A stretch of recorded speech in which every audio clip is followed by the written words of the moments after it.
Assalamualaikum warahmatullahi wabarakatuh.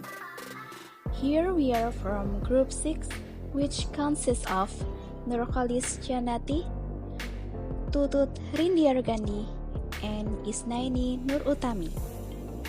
We are from Class U14 2018, Economic Education Department, Yogyakarta State University. In this video, we will discuss about social insurance. So, do you know what social insurance is?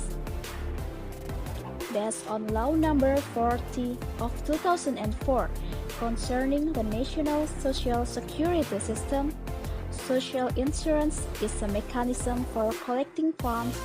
They are mandatory in nature from contributions to provide protection against socio-economic risks that befall participants or their family members. However, in its implementation, there are still many problems that arise from the social insurance systems. For more details, we will explore more about the concept of social insurance and its problems.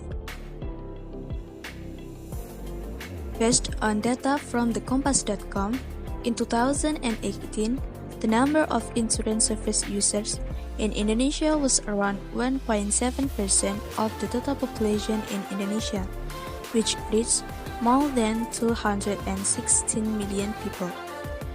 And it can be said that the Indonesian population who are protected by insurance is still very minimal. This is due in a part to the fact that the public is not yet aware of how to cover the risk they face to the insurance company. With a very large population, this is certainly an opportunity to be able to educate the public about the importance of insurance as a long-term investment. In general, the greater the risk of disease or work risk faced by the community, the greater the demand for insurance.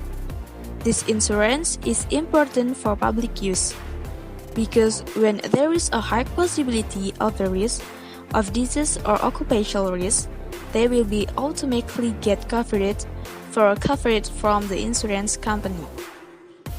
In Indonesia, there is a program that aims to provide insurance of social protection and welfare for all people, namely the National Social Security System. Social Security is administered by the Social Security Administration Body or BPJS. The BPJS itself consists of the whole BPJS and the employment BPJS. The BPJS which will be discussed today is related to the whole BPJS. Whole BPJS is a public body that administers health insurance program based on insurance principle and equity principle. Whole BPJS began operating in January 2014. Based on data obtained from the Central Statistic Agency or BPS, the total population covered by health insurance in 2016 until 2018 is 208 million people of the total population in Indonesia. There are two groups of participants from BPS Health, namely recipient of health insurance contribution assistance and not recipient of health insurance contribution assistance. The amount of the participant BPJS health contribution for each class varies. However, based on Presidential Regulation Number 64 in 2020 concerning the second amendment to Presidential Regulation Number 82 in 2018 concerning health insurance, the government will increase BPJS health contribution for non-wage worker participants and non-workers or independent participants starting July 2020. Based on this regulation, for Class 1 independent participant, the tuition fee increases from 80,000 Indonesian rupiahs to 150,000 Indonesian rupiahs per participant. For Class 2 independent participant, the contribution increases from 51,000 Indonesian rupiahs to 100,000 Indonesian rupiahs per participant per month. Meanwhile, for independent Class 3 participant, the fee increases from 25,500 Indonesian rupiahs per participant per month to 35,000 Indonesian rupiahs per participant per month. Participants of this class have just paid a full contribution of 35,000 Indonesian rupiahs starting January 2021.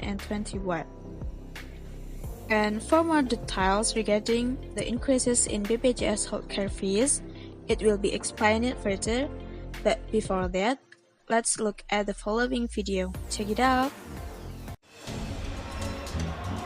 Berdasarkan Peraturan Presiden Nomor 64 Tahun 2020, pemerintah menaikkan iuran peserta BPJS Kesehatan Mandiri atau pekerja bukan penerima upah. Jika semula iuran peserta mandiri kelas 1 dari Rp80.000 menjadi Rp150.000, untuk kelas 2 dari Rp51.000 menjadi Rp100.000. Sementara peserta mandiri kelas 3 masih bisa menikmati tarif lama, yaitu Rp25.500 karena ada subsidi dari pemerintah hingga 1 Januari 2021. Banyak masyarakat yang mengeluh atas kebijakan ini karena dilakukan saat masa pandemi COVID-19. Karena keadaan gini sekarang lagi nggak kerja gitu.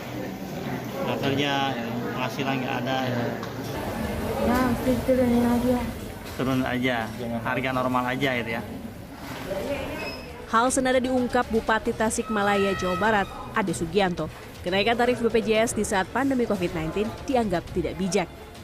Di tengah-tengah kesulitan masyarakat hari ini, karena kondisinya pemerintah sekarang banyak realokasi kepada penanggulangan COVID, tidak bijak sama sekali.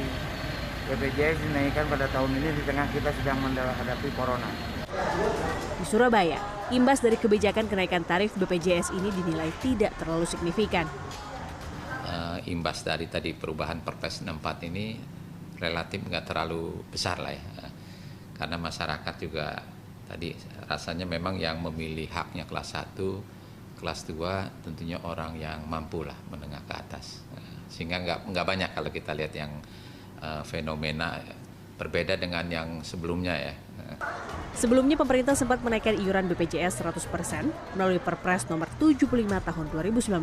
Namun keputusan ini dibatalkan Mahkamah Agung. Tim Liputan CNN Indonesia.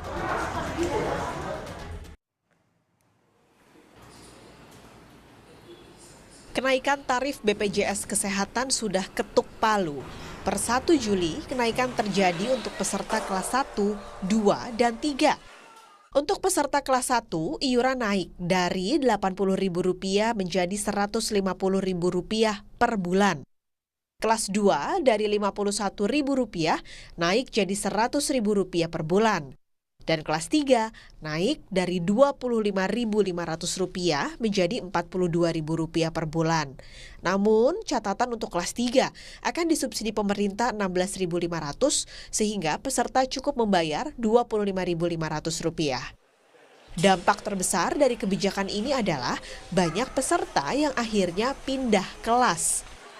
Dari data BPJS Kesehatan, peserta yang berpindah kelas terbanyak adalah dari kelas 2 ke kelas 3, hampir 1,5 juta peserta. Sementara mereka yang pindah dari kelas 1 ke kelas 2, 317 ribuan, dan pindah dari kelas 1 ke kelas 3 sebanyak 510 ribuan. Ini terjadi pada periode Desember 2019 hingga Mei 2020. BPJS Kesehatan menyatakan kenaikan ini diperlukan agar BPJS Kesehatan bisa mandiri dari iuran yang dikumpulkan dari peserta. Kalau tidak dilakukan penyesuaian, maka akan terjadi hal yang sama yang berulang-ulang sebetulnya ketika BPJS Kesehatan tidak mampu untuk membayar secara disiplin kepada rumah sakit. Kebutuhan biaya kesehatan kalau kita melihat data dari 2014 sampai dengan terakhir 2019 kita bisa melihat angka utilisasi tidak pernah meningkat, termasuk dari jumlah kepesertaan kan meningkat terus, dan juga biaya kesehatan tetap tidak pernah turun. BPJS Watch menilai besarnya peserta yang pindah kelas dikhawatirkan akan memperbesar tunggakan BPJS. Ditambah banyak masyarakat terkena PHK karena COVID-19. Data di bulan Mei, ada 445.000 pekerja swasta kena PHK, yang artinya mereka akan jadi peserta mandiri. Padahal per Maret 2020 saja, tunggakan iuran BPJS sudah mencapai 12,77 triliun rupiah untuk peserta mandiri. Sebenarnya ini kan ada paling tidak dua pos yang memang bisa berpotensi mendapatkan pendapatan iuran yang lebih besar, yaitu dengan melakukan penegakan hukum untuk menagih yang 12,77 triliun ini. Kalau dia tunggakan iuran bisa dikolek 50% aja, 6 triliun. Nah, kedua, ada dari pos pendapatan dari pajak rokok.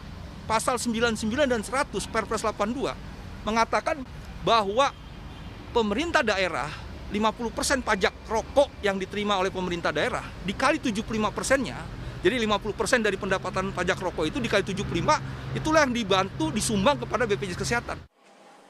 Untuk masyarakat, sebenarnya yang terpenting adalah kenaikan iuran bisa dibarengi dengan kenaikan kualitas pelayanan BPJS Kesehatan.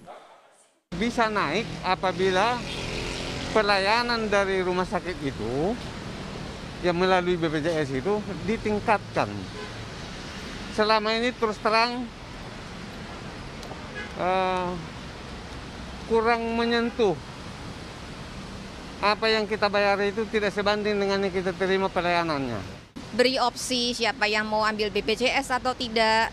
Dan jika memang ada BPJS, prosesnya mesti yang jelas dan mudah dan ditegaskan pada institusi yang terkait dengan BPJS untuk tidak mempersulit atau melakukan tebang pilih ya istilahnya ya, tidak melakukan tebang pilih pada pasien-pasien. Tujuan keseimbangan kenaikan pendapatan dan kenaikan pelayanan tak lupa juga harus dibarengi dengan transparansi penggunaan iuran. Abel Sagita, Yasir Alam, Kompas TV, Jakarta. Then, what do you think about the video? After seeing the video, we can see that there are still problems in the BPJS management system, where there is an increase in the BPJS independent use in grades 1 and 2 as of July 2020.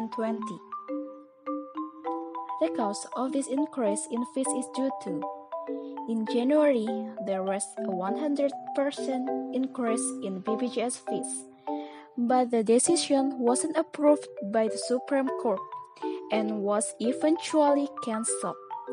However, as of July 2020, the President issues Presidential Regulation Number 64 of 2020, which stated that there was an increase in BPJS health contribution for grades 1, 2, and 3. BPJS Class 1 contribution of 80,000 rupiah has increased to 150,000 rupiah. BPJS Class 2 contribution of 51,000 rupiah have increased to 100,000 rupiah, and BPJS Class 3 contribution of 25,500 rupiah have increased to 42,000 rupiah. However, there is a difference in Class 3, namely getting a subsidy of 16,500 rupiah, so that the payment of Class 3 BPJS dues is still as usual, namely 25,500 rupiah, and will increase in 2020. According to the government's response, the increase in BPJS fees is considered unwise because there are still a lot of reallocation of funds to reduce the spread of COVID-19. The public response to the increase in BPJS contributions was that the increase in fees wasn't matched by an increase in service quality, so that many residents complain about the increase in BPJS contributions. In addition, there are many residents who have experienced layoff due to the pandemic, causing an anxiety from residents. And the biggest impact of this increase in contributions is that many BPJS participants eventually change classes and are feared that it will cause an increase in BPJS premium areas. For more details, we have summarized several important points. Here is the explanations. So, the problem discussed in this video is the increase in BPJS independent contributions in grades 1 and 2. To overcome this problem, there are several solutions for the government and the community. The solution for the government, among others, is to increase the contribution gradually, which is not too burdensome for the community, and limiting the benefits of certain diseases. The solutions given to the community are downclass, reorganize the family economy, and seek additional income. The connection with the concept of social insurance is that the larger a group of people who are members of the insurance, the smaller the risk base. The implementation of social insurance is expected to guarantee the community and reduce the big risk to the insurance company. According to our group, if you look at the concepts and cases that have occurred, the solution we provide is to postpone the increase in BPJS contributions because the community is already burdened with COVID-19. If it does have to be increased, the contribution will be increased gradually and will not be too burdensome for either party, especially the community. The conclusion of this video is that social insurance is a mandatory fundraising mechanism that comes from contributions to provide protection against socio-economic risks that befall someone. In its implementation, there are many problems, one of which is the increase in independent BPJS contributions for Class 1 and 2 participants during the COVID-19 pandemic. Here's a video from us. Thanks to all those involved in making this video. We accept critics and suggestions so that our video in the future can be better and more useful. Thank you. Wassalamualaikum warahmatullahi wabarakatuh.